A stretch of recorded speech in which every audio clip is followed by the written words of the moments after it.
اچھا احمد اویس صاحب، یہ آج یہ جو سارا معاملہ ہے اس پہ شاہ محمود قریشی صاحب کی ایک سٹیٹمنٹ کی وجہ سے ایک نئی بحث کا دروازہ کھل گیا ہے، اور پہلے آپ سنیں کہ شاہ محمود قریشی صاحب کیا کہہ رہے ہیں۔ میرے خلاف میری اپنی پارٹی نے سازش کی اور 2018 میں مجھے یہاں سے صوبائی اسمبلی کا ممبر ہروایا۔ کس نے؟ پی ٹی آئی نے۔ بربلا کہہ رہا ہوں، اور خان کو بھی کہا ہے، آج پنجاب کی یہ کیفیت نہ ہوتی اگر شاہ محمود یہاں سے ایم پی اے ہوتا۔ 217 والوں جاگو جاگو، مجھے کیا فرق پڑا، میں تو وزیر خارجہ بن گیا۔ اگر میں یہاں سے نہ ہارتا تو آج پنجاب کی یہ صورتحال نہ ہوتی، وہ صورتحال جس پر میں نے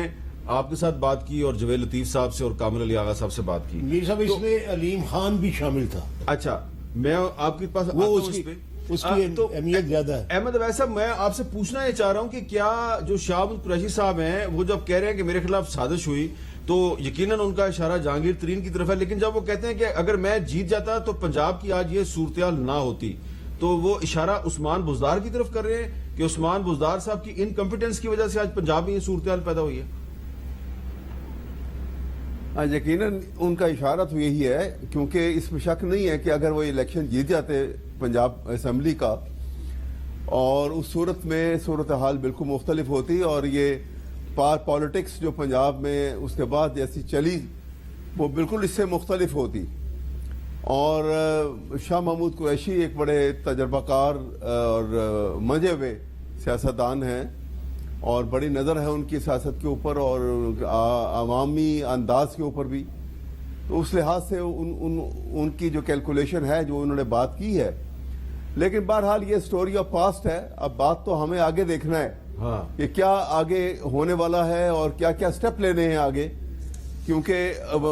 ماضی کے متعلق تو بہت کچھ اسپیکولیشن انسان جو ہے کہہ سکتا ہے کہ ایسا ہوتا تھا جی میں یہ کر چھوڑتا، وہ وقت گزر گیا۔ اب دیکھنا یہ ہے کہ جو یہ اس وقت جو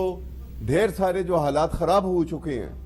اور ان کانسٹیٹیوشنل ایکٹ ایک کے بعد دوسرا یہاں پہ روا رکھا جا رہا ہے، اور ایسا محسوس ہوتا ہے کہ پاکستان کے آئین کو موم کی ناک بنا دیا گیا ہے۔ یہ بڑی خطرناک صورتحال ہے میرے نزدیک، کہ ایک ملک جو کہ جس کی کوئی ہسٹوریکل بیک گراؤنڈ نہ ہو،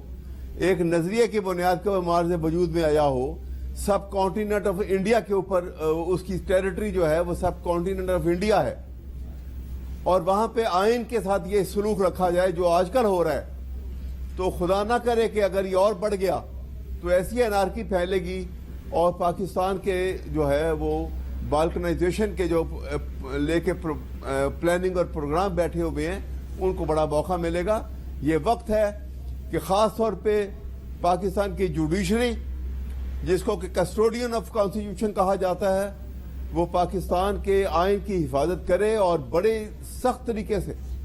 کسی ذرا برابر بھی اپنی ڈسکریشن کو استعمال نہ کرے، اور آئین میں جو کچھ ہے اسی کے اوپر چلے، اور with in the four corner of آئین کانسٹیٹیوشن فنکشن کریں، اور جج کو جج بن کے رہنا ہوگا۔ میں ایک بات آپ کو بتا دوں کہ جج کو بادشاہ سلامت بن کے نہیں رہنا، جج کو جج بن کے رہنا ہے۔ لیکن جو کل فواد چودھری صاحب نے ججز کے بارے میں ایک سٹیٹمنٹ دیا کہ ان کی حکومت جو ہے وہ ججز کو پلاٹ نہیں دینا چاہتی تھی، اور فروغ نسیم صاحب جو ہیں انہوں نے کہا کہ جی میں یہ قانون جو ہے اس کو آگے نہیں بڑھاؤں گا، تو یہ الزام نہیں لگا دیا ایک اس صورتحال میں؟ آپ کے خیال میں فواد چودھری صاحب کو ایسا الزام لگانا چاہیے؟ بالکل بھی نہیں، میرے خیال میں ایسے بادشاہ آدمی، انہوں نے بڑی غلط بات کی ہے، اور اس بات میں مجھے جہاں تک میں ملتا رہا ہوں ان سے، عمران خان صاحب سے،